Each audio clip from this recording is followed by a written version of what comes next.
ఆకాశవాణి ప్రాంతీయ వార్తలు చదువుతున్నది ఎస్ మణి. ముఖ్యాంశాలు: భారత్లో క్రీడా రంగానికి కేంద్ర ప్రభుత్వం ప్రాధాన్యత ఇస్తూ అనేక మౌలిక సదుపాయాలను కల్పిస్తోందని ప్రధానమంత్రి నరేంద్ర మోదీ పేర్కొన్నారు. నూతన పారిశ్రామిక విధానంపై భారత పరిశ్రమల సమాఖ్య ప్రతినిధులతో ముఖ్యమంత్రి నారా చంద్రబాబు నాయుడు ఈరోజు సమావేశమయ్యారు.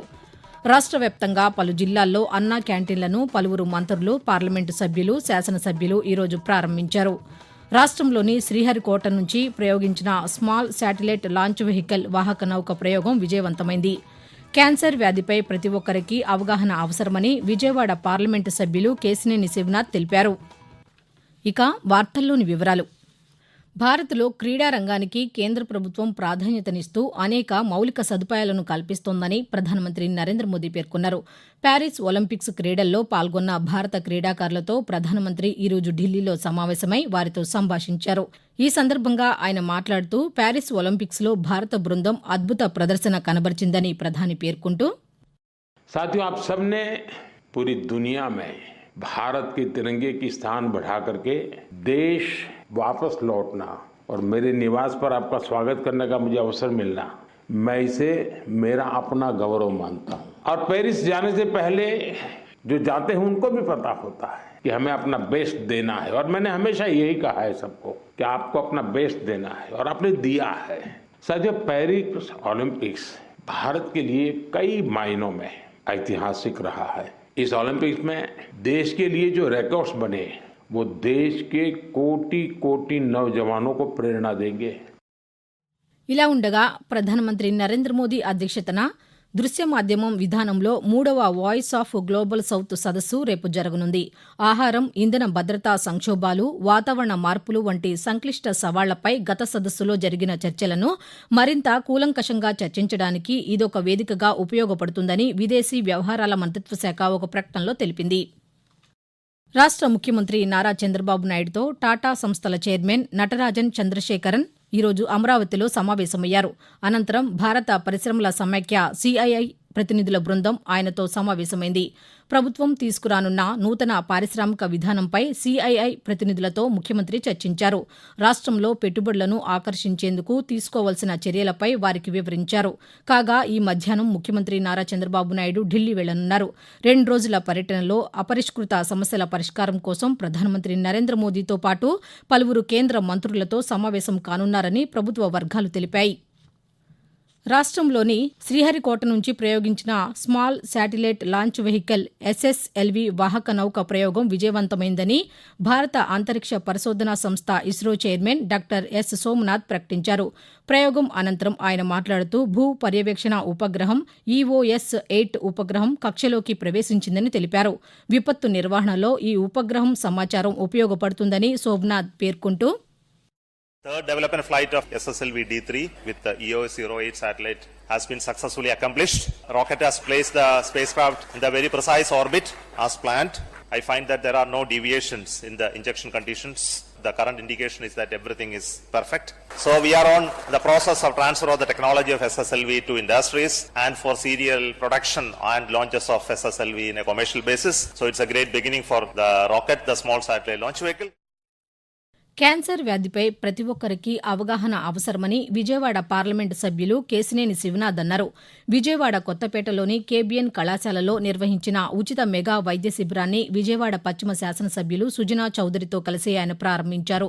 ఈ సందర్భంగా శివనాథ్ మాట్లాడుతూ మహిళల్లో క్యాన్సర్ ఎక్కువగా సోకుతుందని, వ్యాధి తీవ్రత ఎక్కువ అయ్యే వరకు తెలుసుకోకపోవటం వల్ల ప్రాణాలకు ముప్పు వస్తుందన్నారు. శిబిరం ద్వారా ప్రజలకు ప్రత్యేక పరీక్షలు నిర్వహించి వ్యాధి నిర్ధారణ చేస్తారన్నారు. క్యాన్సర్ పరీక్షలు చేసేందుకు ప్రత్యేక వాహనాన్ని ఏర్పాటు చేశామని తెలిపారు.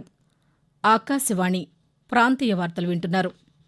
రాష్ట్ర వ్యాప్తంగా పలు జిల్లాల్లో అన్నా క్యాంటీన్లను పలువురు మంత్రులు, పార్లమెంటు సభ్యులు, శాసనసభ్యులు ఈరోజు ప్రారంభించారు.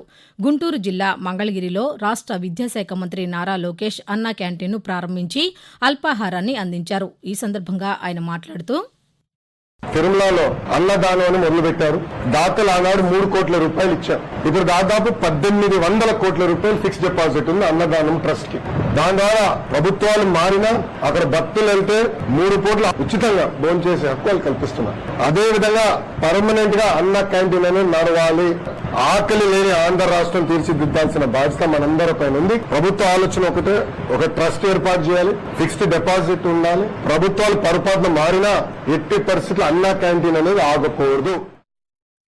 విజయనగరంలోని ఆర్టీసీ కాంప్లెక్స్, మున్సిపల్ మార్కెట్ ప్రాంతాల్లో ఏర్పాటు చేసిన క్యాంటీన్లను రాష్ట్ర సూక్ష్మ, చిన్న, మధ్యతరహా పరిశ్రమల శాఖ మంత్రి కొండపల్లి శ్రీనివాస్ ఈరోజు ప్రారంభించారు. అలాగే డాక్టర్ బీఆర్ అంబేద్కర్ కోనసీమ జిల్లా రామచంద్రాపురంలో అన్నా క్యాంటీన్ను కార్మిక శాఖ మంత్రి వి సుభాష్, జిల్లా కలెక్టర్ మహేష్ కుమార్తో కలిసి ప్రారంభించారు.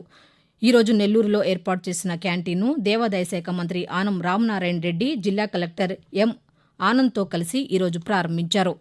ఎన్నికల్లో ఇచ్చిన హామీ మేరకు మొదటి విడతగా రాష్ట్ర వ్యాప్తంగా 100 అన్నా క్యాంటీన్లను ప్రారంభించామని రాష్ట్ర సాంఘిక సంక్షేమ శాఖ మంత్రి శ్రీ బాల వీరాంజనేయ స్వామి పేర్కొన్నారు. ఈరోజు ఒంగోలులో 4 అన్నా క్యాంటీన్లను మంత్రి ప్రారంభించి పేదలకు అల్పాహారాన్ని అందించారు. అలాగే నెల్లూరులో ఈరోజు రాష్ట్ర పురపాలక శాఖ మంత్రి పి నారాయణ అన్నా క్యాంటీన్ను ప్రారంభించారు.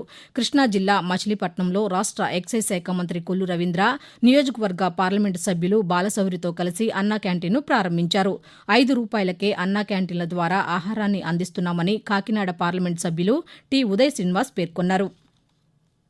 బ్రిటిష్ వారి పాలనకు వ్యతిరేకంగా పోరాటం చేసిన తెలుగువారిలో సర్దార్ గౌతు లచ్చన్న ఒకరని రాష్ట్ర వ్యవసాయ శాఖ మంత్రి కింజరాపు అచ్చెన్నాయుడు పేర్కొన్నారు. ఈరోజు శ్రీకాకుళం నగరంలో నిర్వహించిన గౌతు లచ్చన్న 115వ జయంతి వేడుకల్లో మంత్రి పాల్గొన్నారు. ఈ సందర్భంగా ఆయన మాట్లాడుతూ స్వాతంత్ర్య సంగ్రామంలో పోరాట యోధునిగా ఎన్నో ఉద్యమాలు నడిపిన యోధులు గౌతు లచ్చన్న అని తెలిపారు. జిల్లాలోని తోటపల్లి ప్రాజెక్టుకు లచ్చన్న పేరు పెట్టామన్నారు. 5 సార్లు శాసనసభ్యులుగా, ఒకసారి పార్లమెంటు సభ్యునిగా ఎన్నికైన లచ్చన్న ఆంధ్రప్రదేశ్ రాజకీయ చరిత్రలో తనదైన ముద్ర వేశారని పేర్కొన్నారు.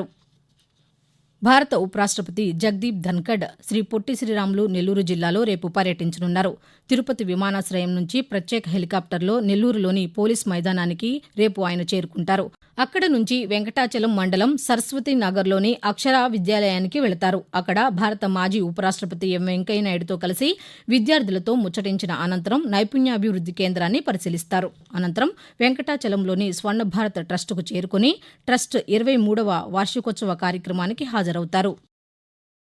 మాజీ ప్రధానమంత్రి భారతరత్న అటల్ బిహారీ వాజ్పేయి వర్ధంతిని పురస్కరించుకుని రాష్ట్రపతి, ఉపరాష్ట్రపతి, ప్రధానమంత్రి సహా పలువురు ప్రముఖులు ఢిల్లీలోని సదైవ్ అటల్ స్మారక చిహ్నం వద్ద నివాళులర్పించారు. కాగా దేశ నిర్మాణానికి వాజ్పేయి చేసిన అసమానమైన కృషికి నివాళులర్పిస్తున్నారని ప్రధానమంత్రి నరేంద్ర మోదీ ట్వీట్ చేశారు.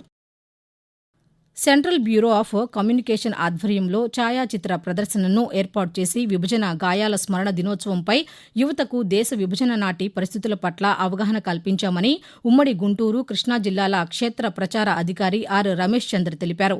78వ స్వాతంత్ర్య దినోత్సవం సందర్భంగా central bureau of communication CBC Guntur క్షేత్ర కార్యాలయం తెనాలి రైల్వే స్టేషన్లో విభజన సమయం నాటి అరుదైన చిత్రాలతో ఏర్పాటు చేసిన ఛాయాచిత్ర ప్రదర్శన నిన్నటితో ముగిసింది. ఈ సందర్భంగా ఆయన మాట్లాడుతూ వివిధ రంగాలకు చెందిన వందలాది మంది ప్రజలు 2 రోజుల ఫోటో ప్రదర్శనను తిలకించారని తెలిపారు. ప్రధానమంత్రి నరేంద్ర మోదీ తన మనసులోని భావాలను ఆకాశవాణి ద్వారా దేశ ప్రజలతో పంచుకునే మన్ కీ బాత్ మనసులోని మాట కార్యక్రమం 113వ సంచిక ఈ నెల 25వ తేదీ ఆదివారం ప్రసారమవుతుంది. మన్ కీ బాత్ కార్యక్రమానికి ప్రజలు తమ సూచనలు, సలహాలు అందించాలని ప్రధాని కోరారు. ప్రాంతీయ వార్తలు ముగించే ముందు ముఖ్యాంశాలు మరోసారి. భారత్లో క్రీడా రంగానికి కేంద్ర ప్రభుత్వం ప్రాధాన్యతనిస్తూ అనేక మౌలిక సదుపాయాలను కల్పిస్తోందని ప్రధానమంత్రి నరేంద్ర మోదీ పేర్కొన్నారు. నూతన పారిశ్రామిక విధానంపై భారత పరిశ్రమల సమైక్య ప్రతినిధులతో ముఖ్యమంత్రి నారా చంద్రబాబు నాయుడు ఈరోజు సమావేశమయ్యారు. రాష్ట్ర వ్యాప్తంగా పలు జిల్లాల్లో అన్నా క్యాంటీన్లను పలువురు మంత్రులు, పార్లమెంటు సభ్యులు, శాసనసభ్యులు ఈరోజు ప్రారంభించారు. రాష్ట్రంలోని శ్రీహరికోట నుంచి ప్రయోగించిన స్మాల్ శాటిలైట్ లాంచ్ వెహికల్ వాహక నౌక ప్రయోగం విజయవంతమైంది. ఆకాశవాణి ప్రాంతీయ వార్తలు ఇంతటితో సమాప్తం.